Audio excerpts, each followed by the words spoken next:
Seguimos con Toma la Ruta del rock local.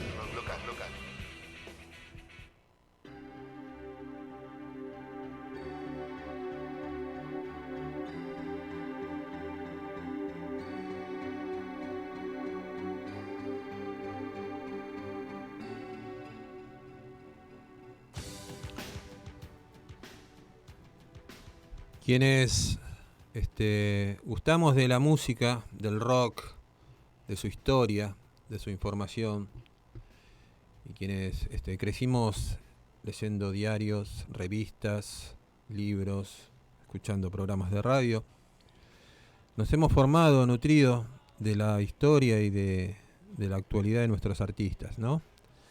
Pero para que eso exista, tenía que haber y tiene que haber gente que practique el periodismo con su compromiso, con su experiencia, con su calidad. Y hoy desde Toma la Ruta, este programa de rock desde una radio municipal de Florencio Varela, que lleva el nombre de una canción de Soda Stereo, tenemos la posibilidad y el orgullo y el gusto de charlar con un periodista inmenso, que también fue parte de mucho de escribir la historia de esta gran banda como Soda Stereo. Y muchas otras cosas más que nos va a estar contando un poco ahora. Él es Marcelo Fernández Vitar. Bienvenido a Toma la Ruta. Gracias, Marcelo. Buenas noches. Hola, ¿qué tal? Buenas noches. Saludos ahí. Bueno, gracias. Primero, felicitaciones, feliz día. Igualmente, colega radial. Hablábamos un poco con mi compañero, con Jorge, que quizás, no sé, es como decir feliz día a una tarea que muchas veces no es tan, digamos, tan reconocida o tan en una actualidad donde la información pasa por distintos roles, ¿no? ¿Vos cómo lo sentís? ¿Cómo lo vivís el día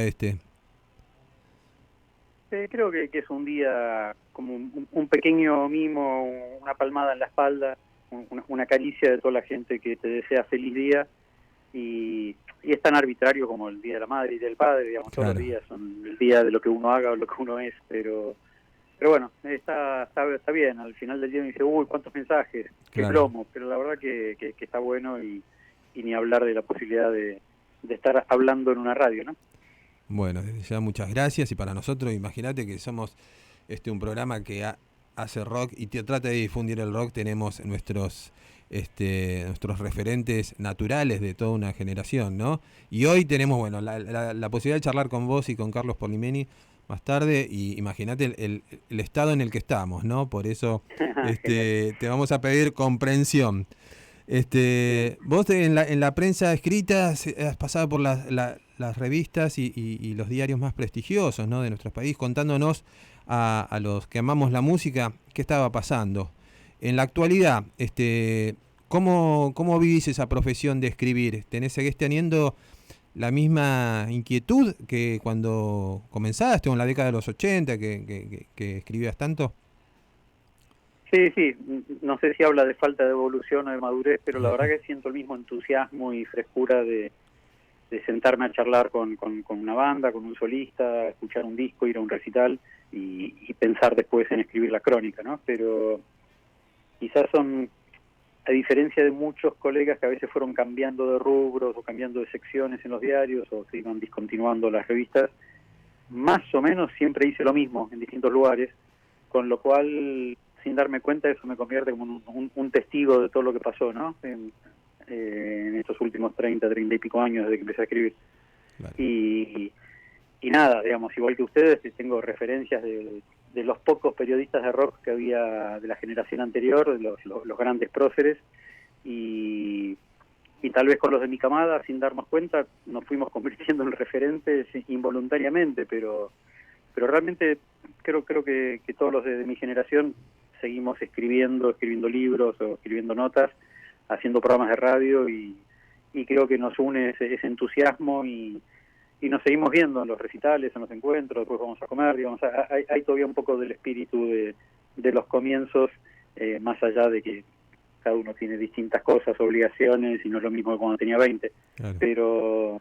Realmente creo que el periodismo de rock en Argentina fue evolucionando, creciendo, fueron apareciendo más medios, no había casi nada cuando yo empecé, y realmente hay gente valiosísima que está arrancando y tiene también esa misma pasión, digamos, la llama que llama. Claro. Jorge. Buenas noches, Jorge Flores te saluda, ¿cómo estás? Hola, Jorge. ¿Cómo estás?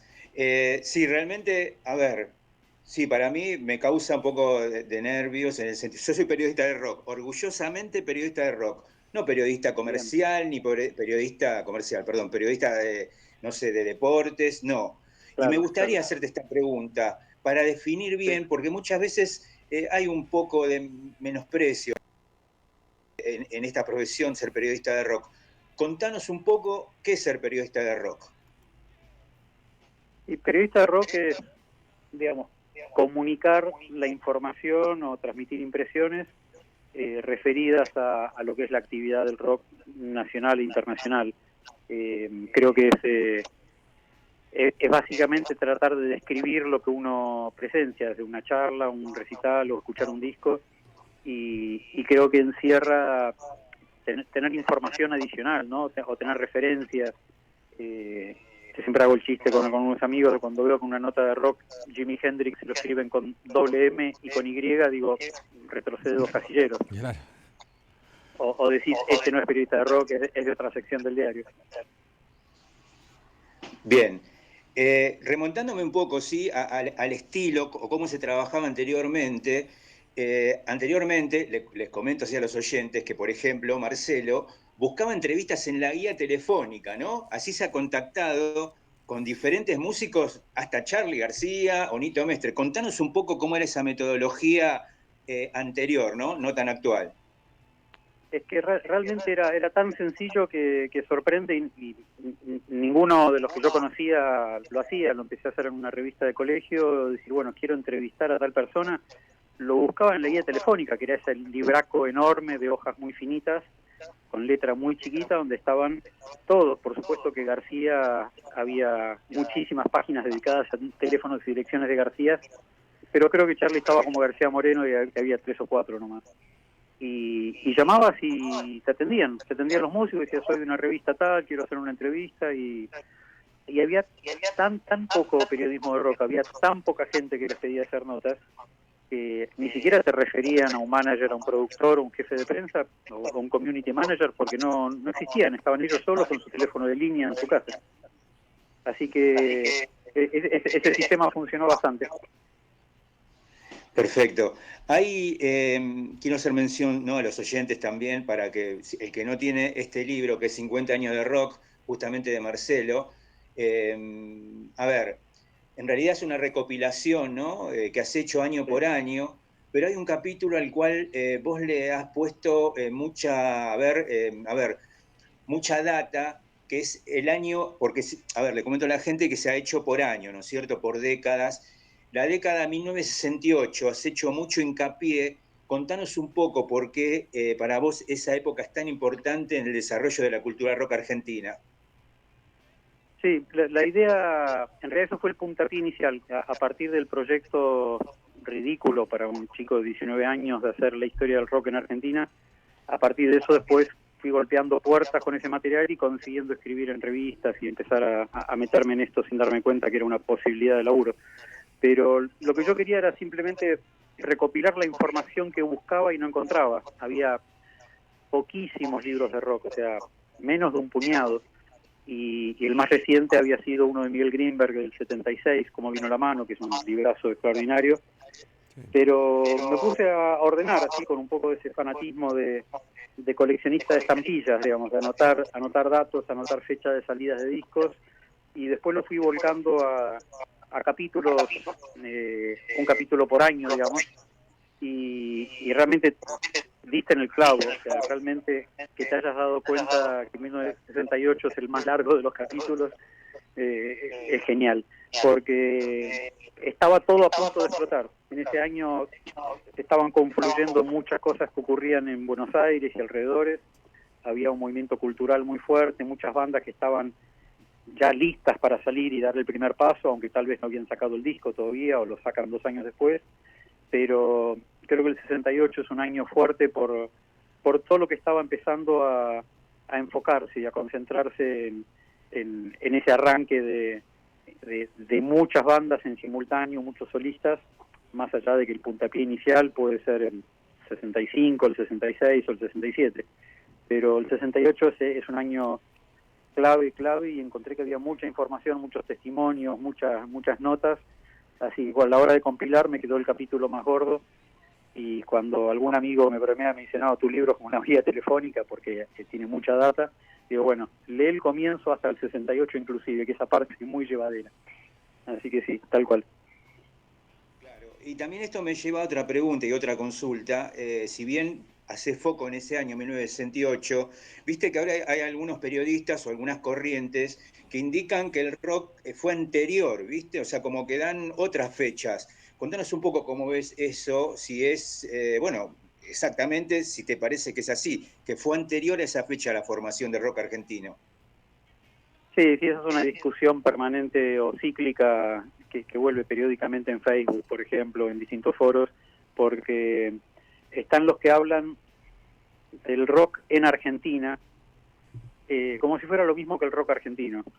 Y el rock en Argentina eran los que imitaban a Elvis Presley, a Bill Haley, cantando en inglés o en castellano, a su vez copiado de los Teen Tops, que eran los que traducían en México los temas del primer rock and roll, pero eran traducciones realmente muy sonzas, muy bobas, que no decían nada. Ahí me gusta tomar al rock argentino como el rock que empieza a hablar y contar las vivencias de los jóvenes de esa época, con reflexiones, con pequeñas historias personales, con denuncias, pero realmente son letras de cantautor, no son, como se decía en esa época, productos comerciales. Obviamente que todo es comercial, pero realmente el espíritu amateur que había y la pasión era tan fuerte que ninguno pensaba en la salida comercial.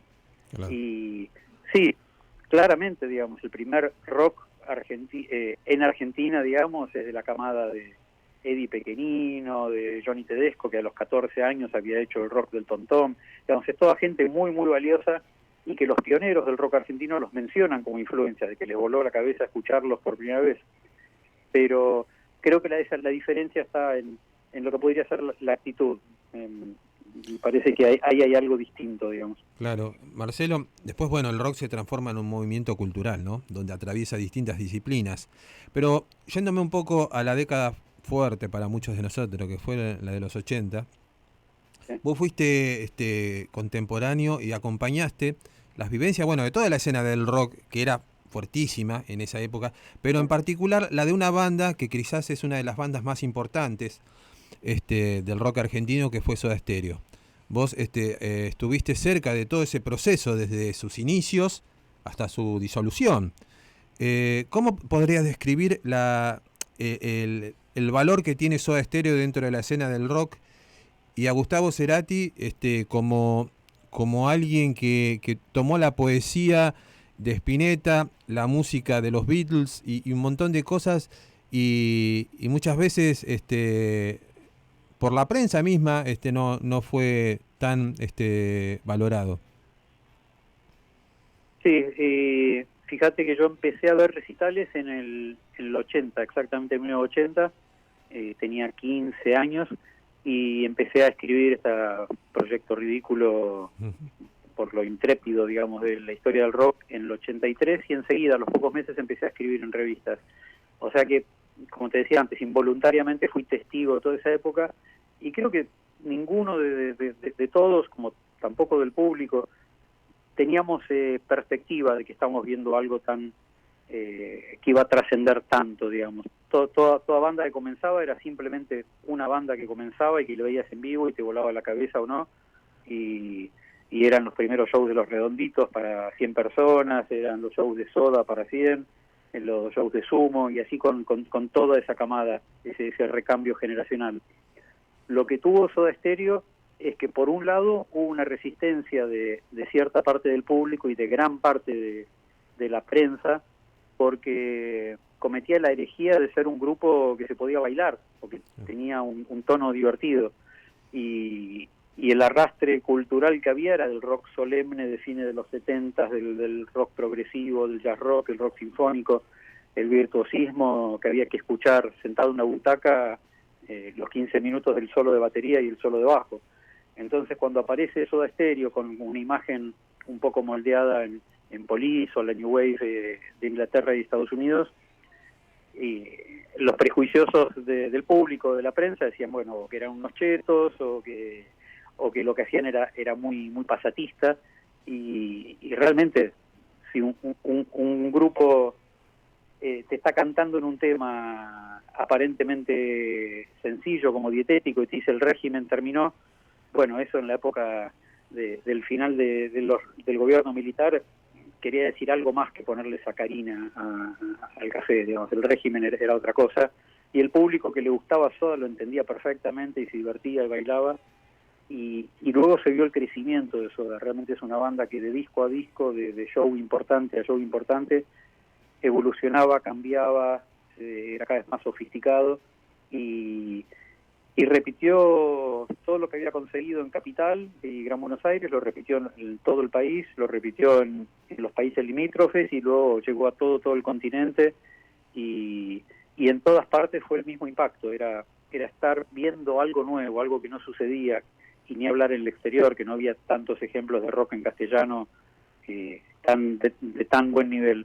Así que Soda lo que hizo fue conquistar todo, fue realmente marcando camino y quizás también sin darse cuenta en su momento de todo lo que estaban haciendo, a tal punto que fíjate cuando se reúnen en el 2007, ellos creían genuinamente que la gente se había olvidado de ellos, que ya no sonaban en la radio, que no eran cortinas de programas, y fueron los primeros sorprendidos cuando se iba agregando un River tras otro hasta llegar a 5 River y marcar un récord para la época. De Soda Stereo me gustaría hacer mención para los oyentes, porque es una anécdota muy interesante tuya, que vos lo pudiste ver un año antes del disco en vivo, y así medio de casualidad porque fuiste a ver otra banda. Contanos esa anécdota porque no todo el mundo ha tenido posibilidad del desarrollo total de Soda, de ser casi una banda punk, digamos, o yo también lo vi, recuerdo, a la actualidad que se convirtió en una banda monstruosa. Contanos esa anécdota, cómo fue que los pudiste ver un año antes del disco en vivo.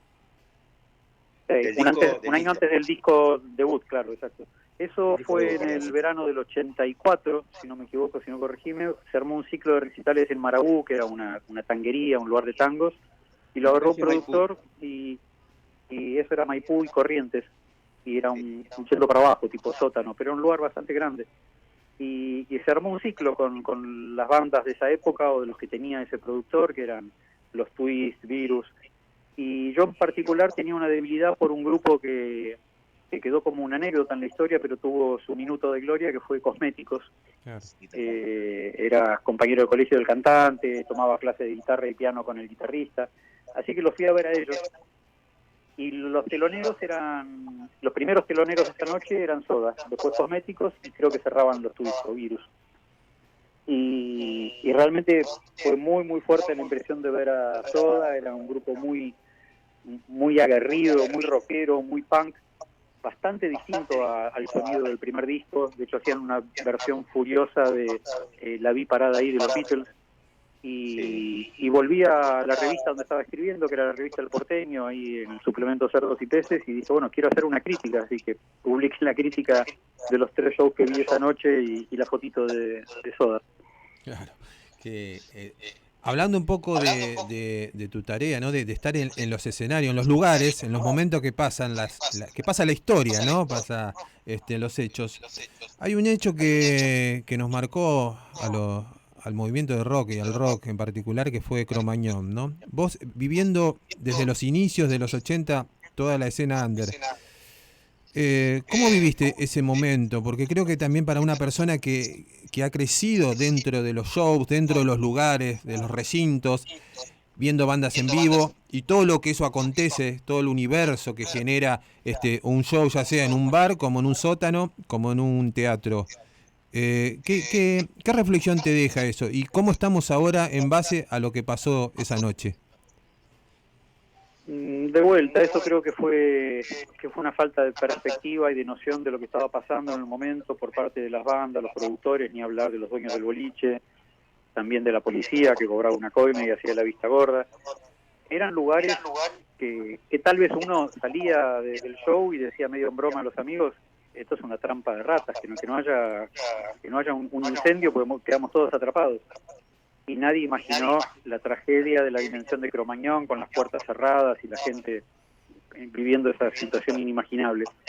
Creo que a partir de eso, primero se sobreactuó mucho, se pusieron límites absurdos a los lugares y condiciones bastante ridículas y las bandas se quedaron sin lugares donde tocar por varios años, pero hoy creo que hay otra mentalidad, hay otra conciencia, hay otra responsabilidad y si tal vez los periodistas tendríamos que haberlo dicho, denunciado en su momento, ninguno se dio cuenta o se imaginó realmente ese desenlace. Pero era ir a sótanos tremendos, a shows sin salidas, mal ventilados, calcular que todavía se fumaba incluso en esos lugares, después empezó el despliegue de los fuegos artificiales y las bengalas en lugares cerrados. O sea que era realmente un polvorín, era crónica de una tragedia anunciada, pero nadie se lo vio venir, digamos. Nadie realmente imaginó semejante locura y el dolor de esas casi 200 personas que murieron en Cromañón, pero no creo que hoy pueda volver a suceder o tendría que ser ya un desastre de que se caiga el piso de un lugar o que haya una falla estructural. Jorge. Claro. Bueno, hemos tenido muchas pérdidas de muchos músicos, Papo, Gustavo Cerati, etcétera, y tantos músicos que han partido, lamentablemente. ¿Pensás que se ha comprendido, ¿no es cierto?, con la muerte de ellos, lo grande que han sido para la cultura popular en general?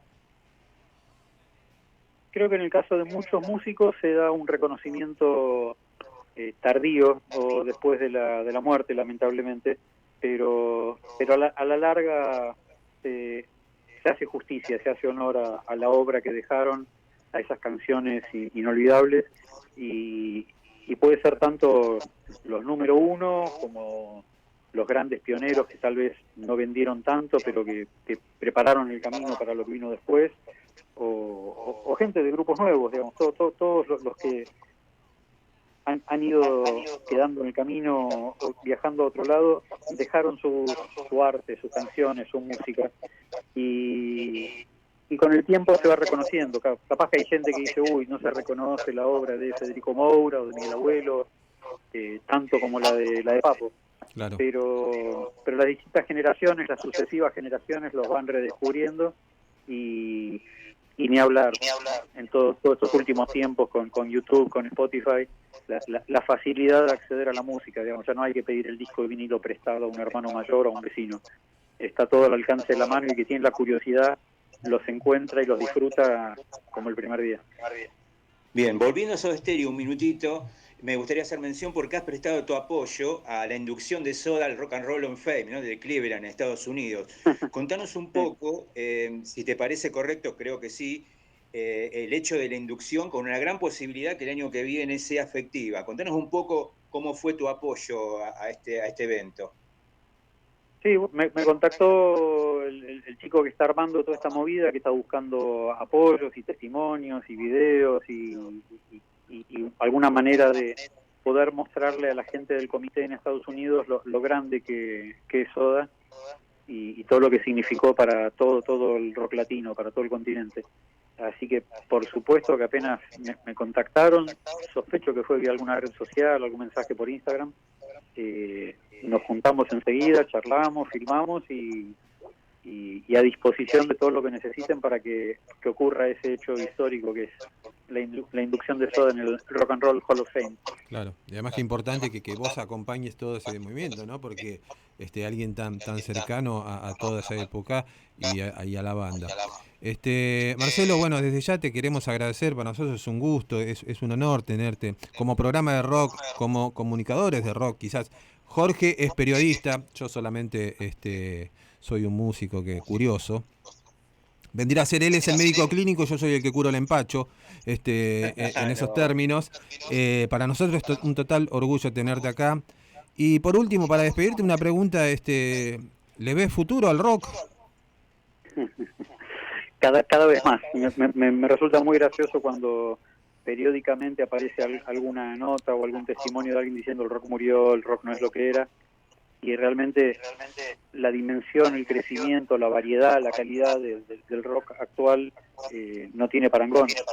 Obviamente creció tanto y se multiplicó tanto que ya no es como antes, que tenías un puñado de grandes maestros, pioneros y leyendas, sino que tenés cientos y ya no hay un dios, digamos, un manojo de dioses en el Olimpo, sino que hay muchos grupos que siguen el camino de lo que hicieron otros y tal vez tienen menos impacto en cuanto a cantidad de repercusión, pero fíjate que en todos los estilos, en todas las variantes, en todos los ritmos hay buenísimas bandas con muchísimos seguidores y con carreras que ya llegan a 30 años y todos siguen pasando la antorcha, ¿no? Digamos, por más que hace 50 años había un baterista por barrio y ahora hay varios en cada división de colegio, creo que la pasión, como hablábamos al principio, eso de la pasión de tocar o de escribir es la misma. Seguro.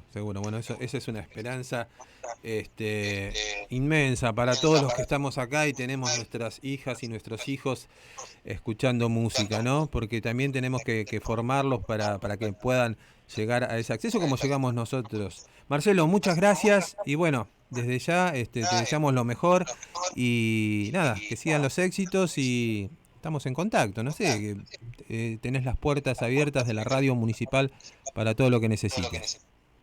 Dale, exactamente lo mismo para ustedes, ya tienen mi contacto, si cuando quieran, para lo que necesiten, cuenten conmigo y feliz día al médico clínico y al que cura el empacho, que también es periodista de rock, aunque no lo sepa.